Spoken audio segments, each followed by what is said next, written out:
avec Yes. C'est notre moment. Dites oui aux actualités dans votre journal TV. El Mondes assure un résultat exceptionnel. Faites confiance à El Mondes. Manolotra anao ny vaovao. Antso ray dia tonga manantona anao izahay. Iara-dalana isika, mitetika asanao ho vita. Indrana 643 manantona anao ny fampindramam-bola. Manolotra anao ny vaovao.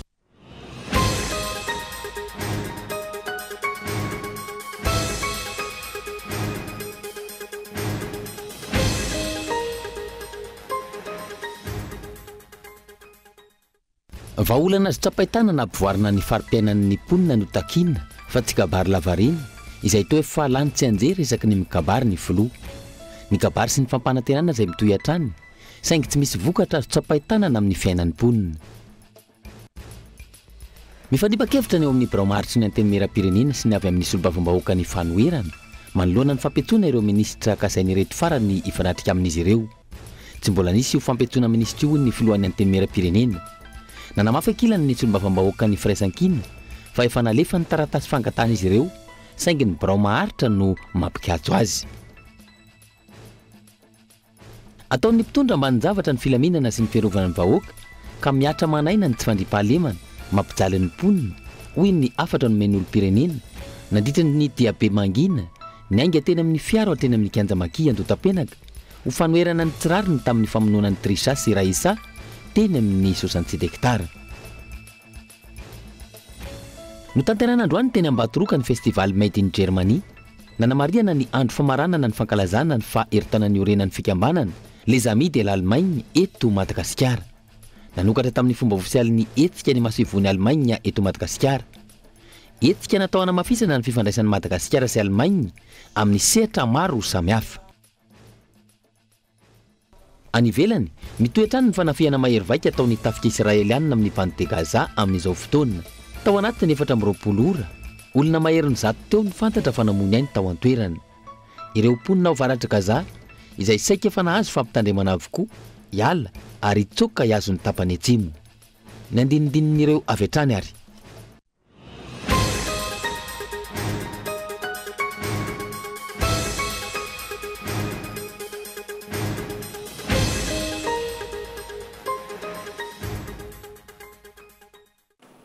Manatitra ny araba tompoko kilasy tompoko vavy tonga soa indray atao anatin'ny fampalalam-baovao amin'ny ity alina ity manasanao anaraka izany hatramin'ny farany ny matoa andahatsoratra avy hatrany ary vaolana azo tsapaitanana ampivoarana ny fari-piainana no takiany mponina fa tsy kabary lavareny izay toa efa lany tsy anjery isaky ny mikabary ny Volorajoelina ny kabary sy ny fampanantenana izay mitohy hatrany saingy tsy misy vokatra azo tsapaitanana amin'ny fiainan'ny vahoaka malagasy atrahoatra ny matoa andahatsoratra.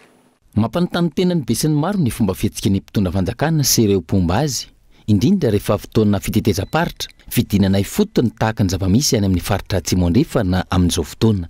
Mampametra-panontaniana satria fanahy ninona atao ve ireny tranga hafahafa, mahamenatra sy matsikaiky miseho ireny. Raha fanahy ninona atao, dia tsy izany no toetra mampihetsika takina amin'ny olona mitondra firenena hoy ny sasany. Raha tsy fanahy ninona atao, dia tsy mahagaga raha toy izao ny zava-misy ankehitriny izao no iainan'ny firenena malagasy hoy kosa ny hafa. Gaboraraka, fadiran'ovana, mitazona ny rambony amin'izay vokam-panadihadinina misy filaharana rehetra ary vao maika miha-mahanitra sy tafahitsoka lalina anaty fahasairanana.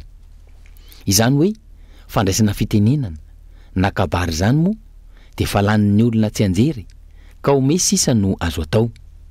Tsy maintsy voaresaka ireto teboka manaraka ireto mandritra izany na aiza na oviana anaovana kabary.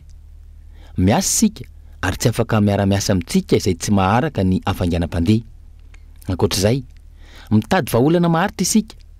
Omeko toromarika izatsy, omeko toromarika zaroa ijery avy hatrany. Omeko toromarika ny lehiben'ny distrika, ny lehiben'ny faritra, hatramin'ny mpitany filaminana. Arahana ilay hoe ikena sa tsy ekena. Tsy maintsy voaresaka ihany koa ilay karazana tosika fameno sy karazana tolotolotra samihafa mba tsy ilazana fa tonga hatrany amin'ny fimailo mihitsy aza ankehitriny. Tsy maintsy voaresaka ihany koa ilay teny hoe manara-penitra. Arahana ilay hoe mendrika hisitraka izany ny vahoaka ary tsy hisy faritra ho adino. Fanampin'izay fa iny matetika ilay hoe atao filamatra. Raha tsy laza fa tsy ilay hoe atao filamatra ary isan'ny faritra anana lalana tsara indrindra eto Madagasikara ny faritra atsimo. Ny herinaratra sy ny jiramamo efa tsy tenenina intsony. Fa iny sy fandre matetika ireo ary dia tonga mampanongo tena indraindray. Maro ny mametra-panontaniana hoe efa mba nidoniana tsara ve? Efa nilanjalanjaina ary efa navadika impito ve ny lela mialohan'ny nitenenana ireny sa entiny ny fiantanam-po fotsiny ihany? Fa iny matetika ireo saingy hatreto taona maro ateoriana tsy hita izay vokatra ny songadina sy trahan'ny mponina sy izay faritra voakasika. Fa iny matetika kanefa tsy misy tanteraka ary tsy misy vokatra azo trapahit-tanana ampivoarana ny farim-piainan'ny malagasy. Indraindray aza dia ny malagasy mihitsy no ajabaka araka ny fomba fiteny, na ambanivohitra izany na an-tanan-dehibe, nijabaka ny tantsaha, namporisia na amboly Artemisia. Aiza ho aiza izany amin'izao fotoana raha toa ka voalazany Andry Rajoelina fa mampidi-bola noho ny vary. Tsy niandry ela akory, 3 taona teoriana dia ajabaka, amporisiana, amboly ry hybrida indray. Najabaka ny tanora na vita fianarana ka nomena toerana sy ombivavy be ronono. Aiza ho aiza ireny amin'izao fotoana ary firy tamin'ireo mpisitraka no tsy nanenina. Ary ny tena olana ajabaka ny mponina ka tambazana amin'ireo karazana kitolotolotra samihafa. Ny fahatrana sy ny fahasairanana nefa manjoy eny ihany ary vao maika aza miasarotra hatrany ny fiainana. Feny tsy misy zava-bita, tsy misy vahaolana roso ary indrisy, toa vao maika aza mandetika anaty lavaka. Fa mifanipakevitra ny avy eo anivo ny antenimieram-pirenena amin'izao fotoana ireo solombavambahoaka ny fanoherana manoloana ny fampiantsoana ireo minisitra kasain'izy ireo hifanatrika amin'ny reto farany. Tsy mbola misy io fampiantsoana minisitra io kosa ny filohan'ny antenimieram-pirenena. Nanamafy ankilany solombavambahoaka ny firaisan-kina fa efa nalefa ny taratasy fangatan'izy ireo saingy ny birao maritra no mampikatso izany raha ny fanazavana. Rina Fitiavana no mitatitra ny antsiprian'izay. Nandefa taratasy teo anivon'ny birao maharitry ny antenimieram-pirenena ireo solombavambahoaka ny fanoherana mampiantso ireo minisitra 3 ahitana ny ministry ny fitantanam-bola, ny ministry ny raharaham-bahiny ary ny ministry ny tontolo iainana anontaniana manoloana ny olana ara-bola mahatonga ny tsifisiny ny fanitsiana ny volavolan-dalàna amin'ny fehiny teti-bolam-panjakana. Eo ihany koa ny resaka fitakiana ny nosy malagasy ary ny raharaha-bazy toliara ilaina fanazavana sy mangarahara ka antony nangatahany solombavambahoaka mpanohitra ampanatsoana ireo minisitra 3 ireo. Amin'ny alarobia ho avy izao no fotoana hanomezana sehatra ho an'ny mpanohitra ka amin'io no tokony fanatrehana amin'ireo minisitra 3 ireo ny deputen'ny fanoherana. 5 andro mialohan'ny tsy hahatongavan'ny fotoana tsy mitovy ny hevitra ary mifanenjana ny birao maharitra sy ny solombavambahoaka ny mpanohitra. Nilaza ny filohan'ny antenimieram-pirenena fa tsy mbola tafiditra ao anatin'ny lahadiniky ny antenimieram-pirenena no laniana tamin'ny tapany voalohany ity fampiantsoana minisitra 3 angatahan'ny mpanohitra ity ka tsy mbola isy izany. Mbola hiditra koa zay amin'ny ordre du jour tapany faharoa any amin'ny faramparany volana any zay indray ho hitantsika eo inona ny mety zavatra ho isa ao anatin'le ordre du jour. Fa hatreto mbola tsy misy an'izany hoe fampiantsoana ministra zany ato amin'ny assemblée nationale. La dinika ho an'ny mpanohitra zany misy foana, la dinika ho an'ny mpanohitra ndray tsy voatery miantso ministra fa io mety misy thème voaka ny mpanohitra dia ino no atao mandritra ny ladinika miaraka amin'ny mpanohitra. Ankilany nanamafy ny solombavambahoaka ny firaisan-kina fa efa tafapetraka teo anivon'ny birao maharitra ny fangatana izy ireo ka anjaran'ny birao maharitra no mampiantso ny ministra indray avy eo. Fa zay le fomba fialan'ny birao maharitra zay iray na ny bureau permanent mihitsy no miaro an'ireo fahefanam-panatanteraka satria hoe azahay tsy teo tabatabain'ireo mpanohitra ireo sy ny tsisa dia azatsony izahay na koa ny bureau permanent mihitsy nareo mpanohitra indray dia tabataba hitsikeran'izao sy ny karaha hanapotsipotsitra ny zavatra tsy dia tsy aleon'ireo ministra ireo tsy tonga ty satria iza moa no hanapotsirana raha ohatra ka tsy eo le tokony andraikitra ka zay ny zavatra fa ny efa nomena ny bureau permanent ny listre n'ireo ministra fa mialatsiny raha ohatra milaza an'izany président assemblée nationale fa anjara izy zany tsy nanao ny asa nampiantso n'ireo ministra ireo zay no atao. Andrasana araka izany ny tohiny sy ny fiovana ny raharaha izay mafampana eny amin'ny antenimieram-pirenena eny. Mbola mitana ny sain'ny mpanara-baovao raha teo ny fikonikononana fitsipaham-pitokisana ataon'ireo solombavambahoaka miketrika izany ka raha nakaiky na isy na tsy aivina. Amin'ny 12 sy ny 17 jona ho avy izao ny fifanatrehana mivantana eo amin'ny gouvernemanta sy ny député. fa tsy mbola tafapetraka eto Madagasikara ny fitsinjaram-pahefana izao fitondrana ny firenena izao. Ankoatra ny tsy fanomezana sehatra ireo vondrom-bahoaka hitsinjaram-pahefana, tsy mahaleo tena ihany koa ireo rafim-panjakana eto Madagasikara. Mazava ho azy, tsy misy ny fisaraham-pahefana na dia voarakitra ao anatin'ny lalam-panorenana aza izany. Gabaeloa no mitatitra ny antsiprian'izay. Tsy fantatra intsony amin'izao iza no fahefana-panatanteraka sy mpanao lalàna. Hiny ihany mpitondra afangaro sy mifangaro izany noho ny tombontsoa manokana. Tsy misy fahaleovantena ireo androm-panjakana sy rafi-pitsarana samihafa eto amin'ny firenena. Antony, jaban'ny filohampirenena sy ny fahefana-panatanteraka avokoa ireo andraikitry ny rafi-panjakana, firaisamon'nym-pirenena, mpitarika sindika, mpanao politika, mpamakafaka sy mpandenika ny raharam-pirenena maro no efa nilaza fa tsy mahomby io fomba fitondrany rajoelina io. Fa eto ary ny tena enjana ane le hoe ao anatin'ny mpanatanteraka koa manahirana ihany satria ny présidentsika zao ndrana lasa mahatonga ny fitenenana le hoe pasterana ambanivohitra sady mitory-teny mampiditra mpivavaka no mihira no manisa rakitra satria hoe izy manatrika mitarika ny conseil des ministres, mitarika ny fivoriana, mandeha mifanao firaisana raisam-pirenena, nefa hitantsika ihany koa mizara fanomezana, mizara vola eny amin'ny vahoaka, eny amin'ny madinikely. Inona marina zany le izy le fizarana zay zany ary miteny koa ary izy hoe avoay ny vadiny anina dia any amin'ny resaka fitsarana zany tapitapika dia mivoaka indray vadiny colonel moa raha niaraka ny hitantsika ao anatin'izay. Zay zany manahirana amin'izao zay tsy ahitana tsara tsorotra mazava zay fitsinjaram-pahefana hitantsika eto amin'ny tany fisan'ny firenena.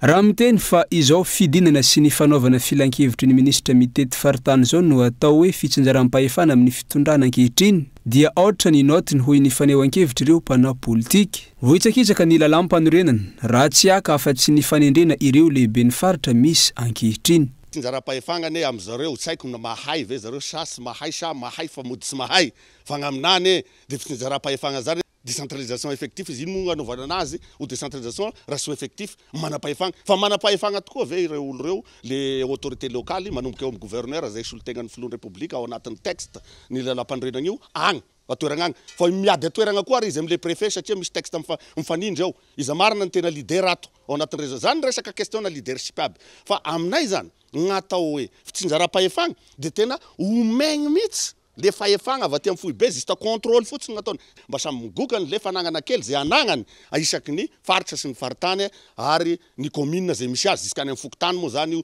Tsy maintsy ny fanjakana foibe no misitraka ny ampahany betsaka amin'ny tombontsoa rehetra eto amintsika. Laram-pamehy ny fanjakana ny fanomezana malalaka ireo tetikasa sy ny fitrandrahana mety azahoany tombontsoa manokana. Ny faritra sy ny commune misy azy andaniny tsy misitraka araka ny tokony ho izy izay arena ao amin'izay. Lafiny tsy fandriam-pahalemana kosa indray ataony mpitondra ambanin-javatra ny filaminana sy ny fiarovana ny vahoaka ka miatra manaina ny tsy fandriam-pahalemana izay mampijaly ny mponina ho ny afatry ny olom-pirenena nandritry ny dia be mangina izay niainga teny amin'ny fiaro hatreny amin'ny kianja ny maki andotam-penaka ny maraina teo. Ity dia be mangina ity izay natao anehoana ny tsirariny tamin'ny famonoana ny Trisha sy Raisa teny amin'ny 67 hektara. Rina Fitiavana no nitatitra ny antsiprian'izay. Mitebiteby sy miororo ny mponina ary miafara amin'ny famoizanaina ny tsy fandriam-pahalemana mianjady amin'ny mponina eto an-drenivohitra sy ny faritra maro manerana ny nosy ankehitriny. Taoriany trangana mpivarahontsina Voatsilakory izay namonoana tamin'ny feno abibiana ny Trisha 17 taona sy Raisa 20 taona teny 67 hektara miantso vonjy ny vahoaka miatra manaina ny fanafirana sy ny von'olona misesisesy. Miariary anefa ny fanaovana tsinitsinina ny vahoaka hoy ny fitaraina ny olom-pirenena oditsita tsy rarahiana ary tsy misy mijory miaro ireo mpitondra rehefa ny vahoaka no lasibatry ny tsy fandriam-pahalemana. Manao toy vakana ny fampitandremana ary raisina tarana ho toy raharam-pirenena kosa rehefa olona akaiky ny fitondrana na olo malaza na tompon'andraikitra no hiarany loza. Injustice le zavatra nitranga maninona mpanakanto olon-dehibe taminatiny natao hoe nanana ny consentement tratrana atao hoe diffamation publique toy ireny nefa vokatry ny nataony ny porte-parole ny fitondrana mihitsy ny gouvernement mihitsy no ny teny ny aro an'io mpanakanto efa olon-dehibe io fa reto zaza anankiroa mba iza tamin'ny mpitondra no ny teny nananameloka nanandray andraikitra tsy vaindondra rano fanjakana ny fitandronany filaminana indrindra ny fiarovana ny vahoaka sy ny fananany manao antsoavy amin'ny fitondram-panjakana sy ny tompony andraikitra araka izany olom-pirenena mitondra ny marary ny vahoaka mba hijery akaiky sy ametraka vahaolana maharitra amin'ny tirezaka sy fandre-pahalemana mampijaly ny vahoaka ataoviny mpitondra fanjakana ianao Andriamatofiloha Ramatoavadiny mpiaro ny zaza ataovy vaindohan-draharaha ny filaminana omeo fitaovana mpitandro filaminana na ny test ADN fotsiny ary tsy misy eto amintsika mba hahafahana manaraka akaiky sy manafaingana any fanadiadiana hoe iza ny tena meloka tsy iray sasy trisarery fa maro zay mba fiangaviana ary tena ozy hoe andranomaso ny angaviako an'izany zavatra izany satria marary loatra marary malagasy amin'ity marary zahay nisy androany diabe mangina no tanterahiny ireo olom-pirenena ho fanehoana ny antso manoloana ny tsirariny nahazo ny Trishasy Raisa izay novonoina tamin'ny fomba feno abibiana teny 67 hektara raha ny hita mandry tsy lavoloha ny mponina saika manerina ny nosy tsy misy filaminana sy fiarina vanona nefa raha vao io ny tsy fandriam-pahalemana io no tsy mipetraka eto amin'ny firenena malona izay tranga tsy fandriam-pahalemana izay hatrany mitombo ny zazavery ankehitriny maro amin'ray aman-dreny indrindra ireo mampiana zanaka mbola kely no miaina amin'ny tebiteby araka izany ka voatery manara-maso sy manatitra ny zanany ary mahakaza ny an-tsekoly amin'izao fotoana ny ankamaroan'ireo sekoly ihany koa ankilan'izay nandray fepetra entitra amin'ny fanara-maso ireo mpianatra izay mianatra ho amin'ny fanadihadiana no ny firongatry ny zazavery sy ireo zaza misy mamono ankehitriny miaina amin'ny tahotra sy tebiteby amin'izao fotoana ny ankamaroany iray aman-dreny indrindra ireo ray aman-dreny mampiana zanaka eto Antananarivo sy ny manodidina ankoatra ny adidy-sahanina ao an-tokantrano mitombo ny andraikitra ho azy ireo ireto farany izay tsy maintsy manara-maso akaiky ny zanak'izy ireo isorohana izay mety ho tampoka raha ny fanazavana ny anay aloha izao tsy hanaina isaky mirava amin'ny mpianatra amin'izao fa tena le fandriam-pahalemana tena tsy milamina intsony le tany mitaitaina mihitsy na mandeha eny an-dalana eny ary izy rehefa hoe aty an-tsena dia tsy maintsy araha-maso foana amin'le tsy fandriam-pahalemana efa mirongatra mihitsy le asan-dahalo sy ny rehetrarehetra sy ny fakana-keriny ny anay izao mirava amin'ny efatra izy dia to dia hoentina any an-trano fa tsy makety an-tsena intsony ka le fandriam-pahalemana efa tsy milamina intsony le tany amin'le fandriam-pahalemana dia aleo any an-trano manao couvre-feu aminy mihitsy izy aleo ny anahy zao atelina maraina dia anaterana sakafo atoandro dia alaiko hariva misy moto makazy any pikarama ao aminay ihany rehefa tsy afaka tena matahatra be misy dia tena mila mitandrina be amin'le zaza tena mila jerena fanjakana ka satria miamitombo io raha ohatra ka tsisy mpanara-maso zavatra efa hita dia tsy jerena malona izay tranga tsy fandriam-pahalemana izay nanamafy ny fepetra fiarovana sy fanara-maso ireo mpianatra ny ankamaroany ireo sekoly eto Andrenivohitra isan'ny fepetra noraisina ohatra ho an'ity sekoly tsy miankina izay nanovana fanadihadiana ity ny fametrahana caméra de surveillance ny fisavana ireo mpaka-mpianatra ny fananarana ireo mpianatra sy ny maro hafa ny fepetra fanamafisana aloha izao zany dia nanampy caméra de surveillance efa nisy teo aloha fa nisan'ilay caméra zany no nampiana eto anivon'ny sekoly sy manodidina ny faritra sekoly ankoatran'izay dia ny zazakely rehetra dia tsy maintsy aterina hatraty ambaravarany sekoly ny any préscolaire zany dia zareo koa moa manana karatra fakana azy ny hatramin'ny CP2 manana carte bleue zay ny anarany dia iny karatra iny izay manana n'iny karatra iny zany no afaka maka amin'ny mpianatra raha sanatria ka olona tsy fantatray no mitondra ilay karatra dia tsy maintsy miafise an'iray aman-dreny foana izay mora tsy mitondra karatra izy mazava ho izay dia tsy mivoaka ny mpianatra ankoatran'izay manamafy ny ankizy hoe rehefa ho an'izay tsy misy maka sy manatitra ny lehibe zany dia manamafy foana hoe rehefa mirava dia tsy maintsy mody avy hatrany rehefa mandeha mianatra dia tsy mivilivily lalana dia misy foana moa zany ny fampiantsoana ny fifandraisana teo amin'ray aman-dreny zany hitanay hoe tena namafisina tamin'ity raha ny zava-misy mitombo ary saika ahitana filazana zazavery saika ho isan'andro eto Antananarivo sy ny manodidina. Efa katoko ny famaranana ny toam-pianarana ny mpianatra madinika amin'izao fotoana, izany hoe hiditra amin'ny fotoam-pialatsasatra izay fotoana mampitombo kokoa ny ditra ny ankizy ka tokony ho mailatra ny ray aman-dreny tsirairay avy. La fomba vao hafa kosa indray nitombo tamin'ity taona ity ny ariana azo tamin'ny tsy ara-dalàna no giazany teo anivony iray na ny sampandraramosana ny famerenana amin'ny fanjakana ireo ariana rehetra azo tamin'ny tsy ara-dalàna ho an'ny taona 2022 vola mitetina 1,7 tapitrisa mahery no tafaverina tamin'ny tompony araka ny tatrany aray ho an'ny taona 2022 hatrany fanadidina. Fiara sy moto miisa 20 fananana azo tamin'ny tsy ara-dalàna manodidina ny 13 tapitrisa ariary ary vola mitetina enetsy 20 sy 13 tapitrisa ariary no nigiazany teo anivony sampandrara izay misana ny famerenana amin'ny fanjakana ireo ariana rehetra azo tamin'ny tsy ara-dalàna na ny aray ho an'ny taona 2022 raha nitatitra nataon'izy ireo. Manodidina ndraiky amin'ny 7,900 tapitrisa mahery ny vola tafaverina tamin'ny tompony raha toka fiara miisa 10 kosa no natao lavanty. Isan'ny voakasika betsaka tamin'ity fanagiazana ity ny 920 isanjato ny sehatra tsy miankina, ny 13 isanjato ny mpiasam-panjakana, raha tsy voafaritra kosa ny 20 isanjato ambiny. Ireo sokajin'olona ireo izay samy nandraisana fepetra avokoa, nafanana angeza ireo fananana ireo raha ny fanazavana. Ny azo ambarana dia izao ny olona rehetrarehetra rehefa ohatra anao voenjika ara-pitsarana ka nanao an'ireo heloka voalazany lalàna kolikoly sy mitovy lenta aminy fanodikodonana volam-panjakana famitsimbola famatsimbola ny asa fampirorona dia tsy maintsy veriko indray tsy maintsy anaovana an'izay famerenana amin'ny fanjakana ny arena azo amin'ny tsy ara-dalàna. Io zany tsy hisafidianana hoe ty atao ty tsy atao. Ny mariako fotsiny dia izao anefa ny aray tsy araka ny fieritreretan'ny be sy maro azy fa ny aray dia natao anatanteraka didim-pitsarana.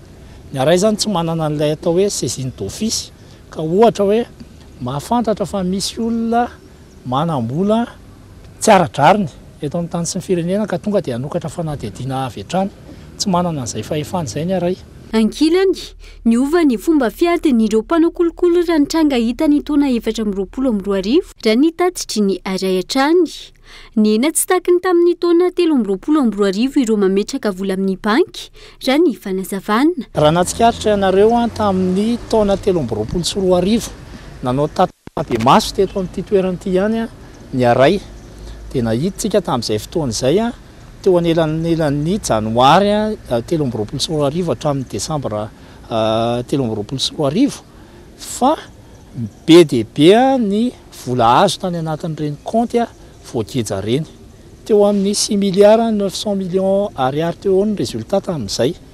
Androanitsika dia nahita hoe eo amin'ny 300 millions ariary eo satria ozy izitsika hoe ny mpanao heloka zany zao efa miova-tetika tsy makany tsy mametraka volany amin'ny banky tsony satria raha vao mipetraka any dia efa misy fanekam-piara-miasa eo amin'ny aray sy ny association professionnelle des banques dia vetivetika kely dia azo le renseignement dia kejaina le fananana dia tsy mametraka any tsony izy fa kosa manao investissement any amina zavatra hafa izy. Tsika zao nahita raha tamin'ny 2022 tsy nisy tany na trano no kejaina. Androany tsika manao tatra ny aray 7,30 isa reo trano sy tany na hoe propriété immobilière tamin'ny taona lasa iny fotsiny nanaovana fanakejana na natao saisie.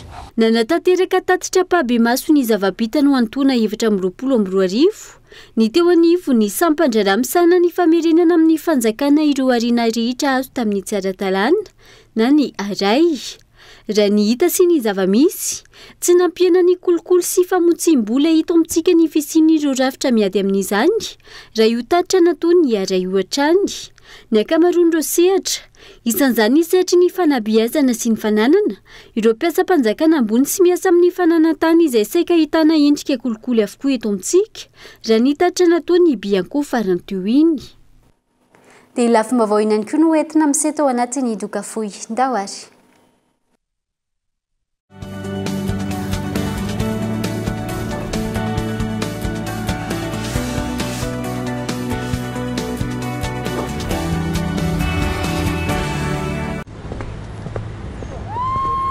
Avec la fibre de Yas, faire plaisir n'a jamais été aussi facile. Et oui, jusqu'au 30 juin, pour l'achat d'une offre fibre home, gagne une offre fibrine en cadeau pendant 1 an. À offrir à tes proches. 1 an, 12 mois, 365 jours de fibre optique sans rien payer. Faites-leur plaisir. Connectez-les aussi dans ce Vidon Yas Store. Enfin, rentre vite, t'as compris.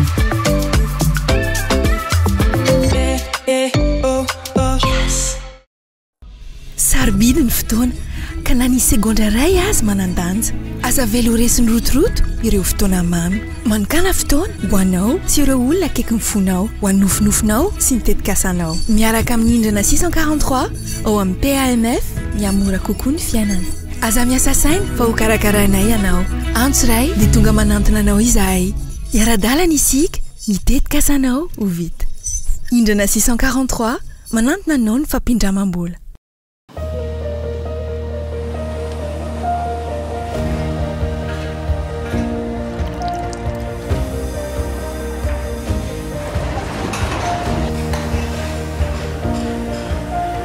Faites confiance à El Mondes.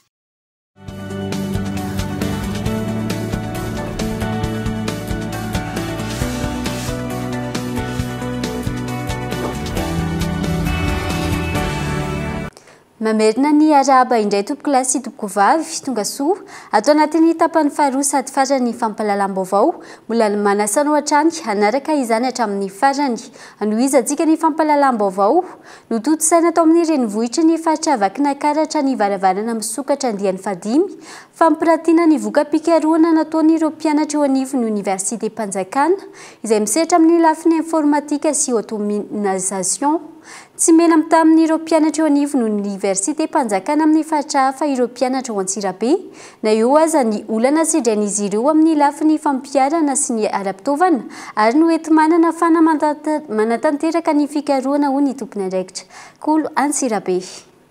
Voka-pikaroana misy 5 no nampiratiana nandritra ny varavarana misokatra andiany fadimy izay nokarakaraniny avy eo anivon'ny Université Mpanjakana eto amin'ny faritra Vakinankaratra avy amin'ny départementa informatique et automatisation. Maro amin'ireo tetikasa voka-pikaroana vitan'ireo mpianatra no mahaliana sy mifandraika tanteraka amin'ny filan'ireo orinasa ary mifanaraka amin'ny teknôlôjia amin'izao fotoana izao. Tsy mena mitaha amin'ny Université Mpanjakana any amin'ireo faritra hafa eto Madagasikara ny mpianatra eto amin'ny Université Mpanjakana eto Vakinankaratra hoy ny tompony andraikitra eo anivon'ity département ity profon'izany ireto karazana voka-pikaroana maro izay nampiratiana ireto ary maro ireo tetikasa tena misogadina izay vitan'ireo mpianatra. Tena nisan'ny misongadina eo moa zany maromaro ihany ohatra ny hoe ty resaka ty imprimante 3 dimensions ty ohatra mahazatra antsika moa zany hoe imprimante à 2 dimensions le mamoaka taratasy fa izy ndray zany mamoaka objet ohatra ny hoe tavoahangy io zany tianao avoaka dia imprimena eo dia anisan'ny projet eto ihany koa ny resaka domotika zany hoe resaka automatisation na appareil domestique ao an-trano rehetrarehetra io zany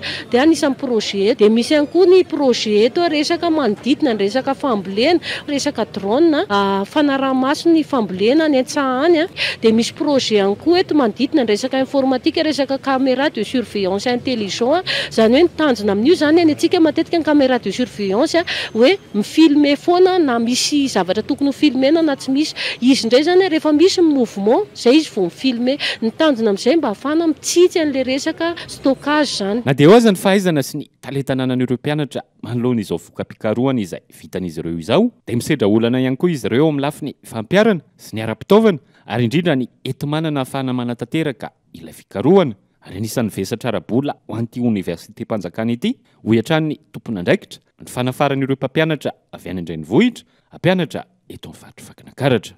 Ny tena olana anay indrindradrindra zany eto Vakinankaratra eo amin'ny resaka travaux pratiques zany somary tsy dia tena mbola manana fitaovana betsaka zany izahay matetika koa misy ampanina amina projet zany vitanay eto Antsirabe ihany ny resaka travaux pratiques zany fa ampahany betsaka amin'ny travaux pratiques anay ihany koa mbola somary mindrana sala ny Antananarivo izay dia anisan'ny olana ihany koa amin'ilay resaka fahefa-mividy mpianatra satria manao projet anankiray zany somary mafimafy ihany nefa ny département koa tsy dia tena afaka hoe manampy be dia be vokatry ny hoe fa efa mividy tsy araka ny tokony satria tsara ho fantarina moa izany fa ny fampianarana eto Antsirabe ny akamaroan'ny vola izany mitotona any amina resaka ordre de mission mpampianatra satria ny 70% mpampianatra eto amin'ny université dia afarana avy any Antananarivo daholo dia izay ny tena anisan'ny mandany ny volana eto Antsirabe.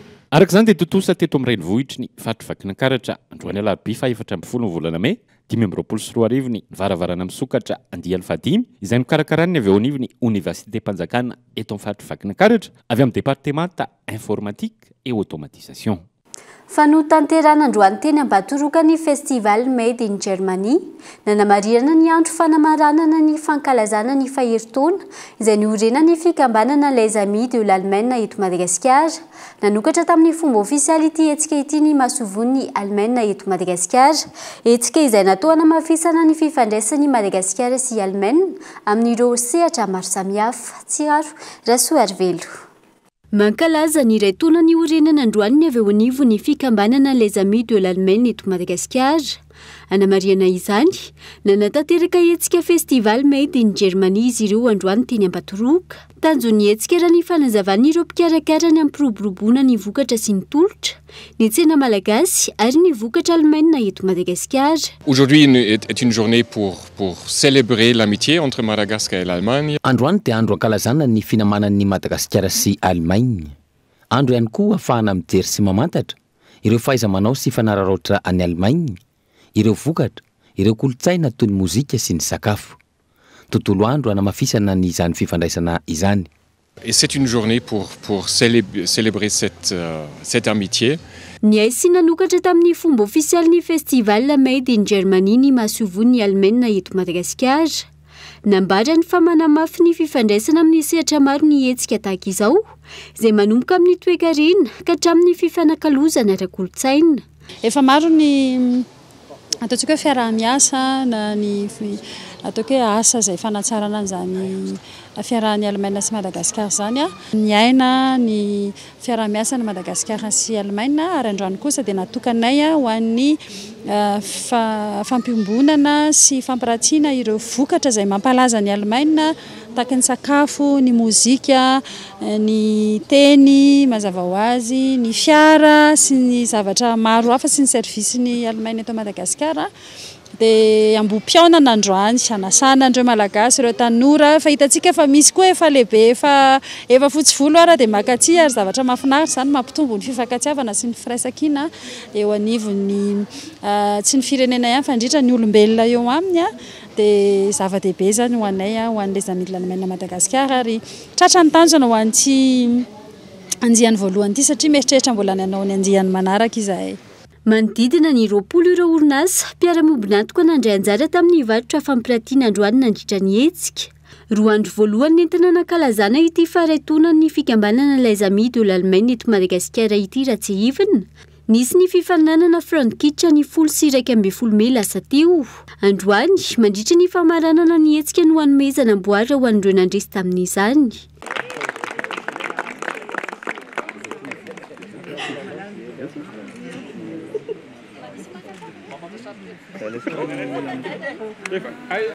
Ao anatin'ny ezaka ho fampitambarana ny Korea, no tanterana tetsy andota-penaka androany iseho ara-kolotsaina maneho ny maha-izy azy ireo Koreanina.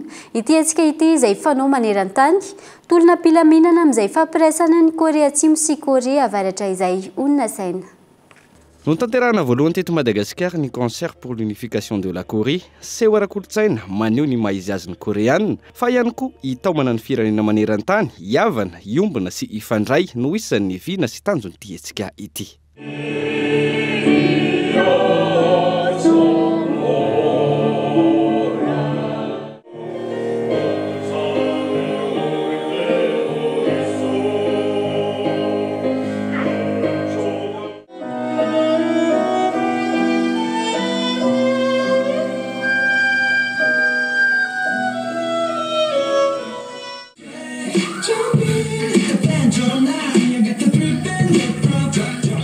Nambarany filohan'ny Conseil consultatif pour l'unification pacifique de la Corée à Madagascar, section centre-sud Afrique, fa tsy misy tombotsoa azo avy amin'ny fitsotokotokona sy ny fiolonolonana ary vavolombelona izany ry zareo Koreanina.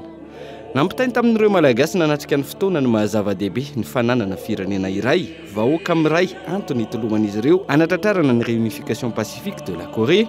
Ny maso evon'ny républicaine Corée miasa sy monina eto Madagasikara izay nanamafy sy miantso ny malagasy anohany amin'izay fiombonana izay. Mifandraika indrindra amin'ny lalam-panorena ny Repoblika ny Korea no nampijoroana ny filan-kevitra. Ny asa efa ho 7 taona izao nanolotra tetikasa sy politika ary hetsika samihafa ho amin'izay fampiraisana ampilaminana izay. Mitondra ny feon'ireo Koreana miparitaka maneran-tany ary isan'izany eto Madagasikara. Ity hetsika androany ity izay fanehoanay ny fahavononana anatratra izay Korea miray malalaka ary milamina izay. Tsy amin'ny sehatra nasionaly ihany ny lokanady amin'ity fampiraisana ity fa mipaka maneran-tany. Ao anatin'izay indrindra zava-dehibe ny fanamafisana ny fiarah-miasa amin'ny governemanta malagasy sy ny biraonay eto Madagasikara. Nanatrika ity fotoana ity ny solombavim-bahoaka filohan'ny amitié Corée Madagasikara ny maso evon'ny Corée ireo mpandrara koreana fa ihany koa ireo tanora tia sy liana amin'ny kolotsaina koreana. Ampilaminana no izorana sy hitakina izay fampitambarana ny Corée izay. Ny mozika no mampiray antony hitondrana ny tolona amin'ny alalan'ny zavakanto.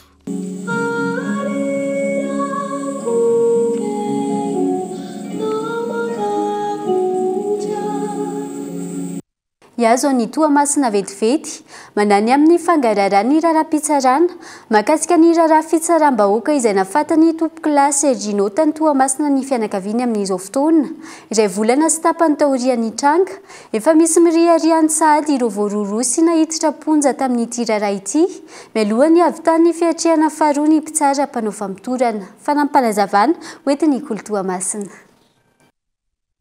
Naneo ny alahelo ny iray ny tompo-kilasy Sergino no ny fahitana fa efa tafavoaka ny vala ny famonjana sahady ny roa tamin'ireo enindany aravoaroroika nahititra amponja vonjomaika ny andro ny alatsinainy fa 7 ny volana May lasa teo no ny raharaha fitsaram-bahoaka izay noheverina fa ho 10 fiantefy ny tranga tao Mangarivotra Avaratra parcelle 11-14 ny andro ny talata voalohany volana May lasa teo ka nafaty ny tompo-kilasy Sergino ilay tovolahy 17 taona mpianatra izay voalaza fa avy nakalazahady na fanomanana fanadinana baccalauréat tany amin'ny namany. Tsy mbola vita akory ny fiatrehana fanondroany ny mpitsara mpanao famitorana na ny deuxième enquête dia efa mirihariany sahady ny roa tamin'ireo vororoy izay voapanga fa nandray anjara tamin'ny raharaha fitsaram-bahoaka io. Dia za zany ametraka fitarainana kely satria le zanako zany voavola ndraika ny nafaty anazy zay nefa deuxième enquête zany voamaly voanatao dia efa misy tafavoaka talohan'le deuxième enquête zany ireo le olona voaroroy tamin'ny zavatra io.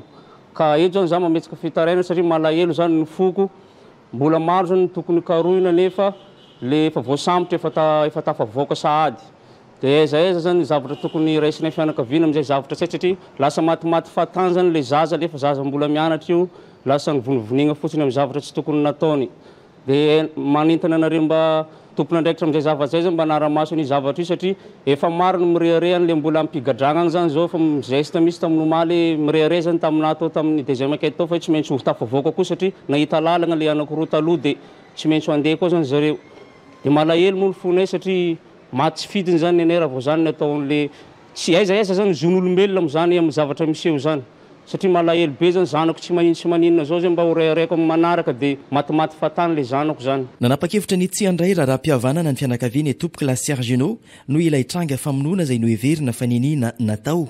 Eo ihany koa ny resa-bola izay tsy mahavidy ny aina velively raha ny fitarainana nentiny ray ny tompo-kilasy Sergino hatrany. Tena nisy mihitsy zany fa za tsy nanaiky raha njanako latsaka zao veto very foagna raha anao raharaham-pihavana tsy naneky an'izany mihitsy za tompo. Dia tany izy nahita hoe tsy haiko ataiza nahitany lalana tany fa za tsy haneky an'izany raharaham-pihavanana zany mihitsy za. Resa-bola ka eritretra resa-bola ifangah ainan'olombelona voavidina vola tsy voavidina vola ny ainan'olombelona tompoko dia zay mankety mbola tsy vita dia efa tafavoaka zareo dia lasa zay indray zany sindrinjareo amin'izao hoe tsy matafigadranjareo zany raha ohatra zay zany satria mahita lalana ivoagna zany zareo ampigadragna akao. Tsy mety zany olo mamono olona ve dia tafavoaka fogna fa tany anatiny tsy ampiray volana aby. Vao iray volana sy tapany izay no nitrangany ny famonoana ny tompo-kilasy Sergino tamin'ny alalan'ny fitsaram-bahoaka ka navoaroroyany izy jimla miampy ny lehibe ny fokotany Mangarivotra Avaratra parcelle 11-14 ny fitsaram-bahoaka izay mihamahazovana no ny antony araha malala eto amin'ny firenena kanefa voarara sy enjehiny lalàna manan-kery eto amintsika.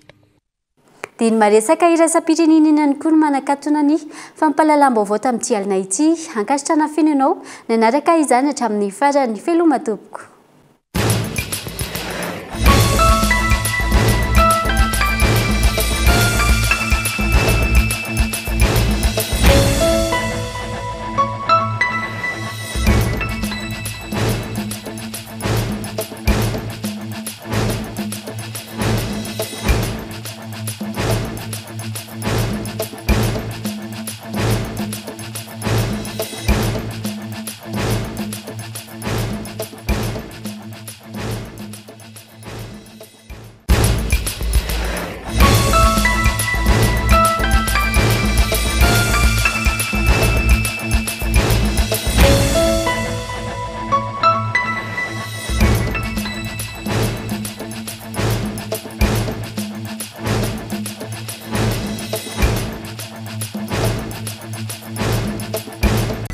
Ray dia tonga manantona anao izahay iara-dalana isika mitetika asanao ho vita indrana 643 manantona anao ny fampindramam-bola.